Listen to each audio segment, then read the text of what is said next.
After Jacob stole his brother's inheritance, he was scared. He ran away and went to live with his uncle Laban in Haran. Laban tricked Jacob into marrying his daughter Leah, but eventually gave him his other daughter, Rachel, who Jacob wanted to marry all along. Jacob got richer, and his family got larger. As time came for Jacob to leave his uncle's land, he took all his family and belongings and started to travel. Jacob's travels took him close to the land of his brother Esau. Though it had been years since he had seen Esau, he was still very afraid. Jacob sent his servants ahead to let his brother know he was coming in peace.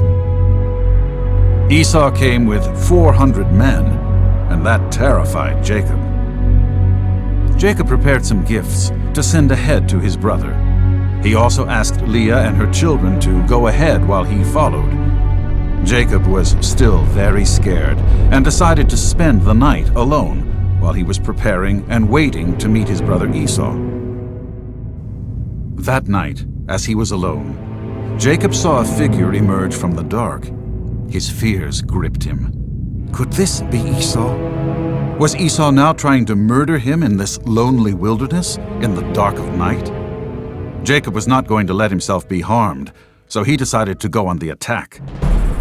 He rushed toward the man, knocking him to the ground. He was determined to find out who this man was.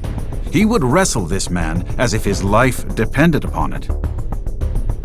The fight began. It was an even match, and they wrestled for hours. Neither man could defeat the other. As the fight wore on, Jacob realized that he was not fighting with Esau. In fact, he wasn't sure who this stranger was, but he knew that this wasn't an ordinary man. The light began to break, and the stranger asked Jacob to let him go, but Jacob refused and wanted to know the stranger's name. Finally, to end the fight, the stranger simply touched Jacob's hip socket. Immediately, Jacob felt his leg weaken as his hip shifted out of joint. Even though he tried to wrestle, he knew that he couldn't win.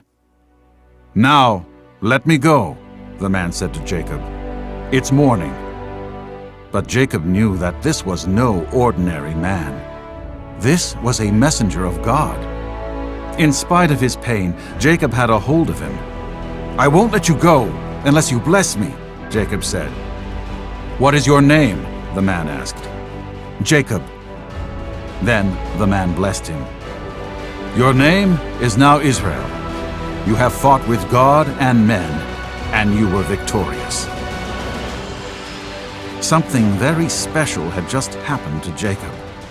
The sun rose gently in the sky as Jacob returned to see his family and face Esau. Jacob was a changed man. He walked with a limp, but he had a new name, a new identity. God had given Jacob a promise, and he would keep it.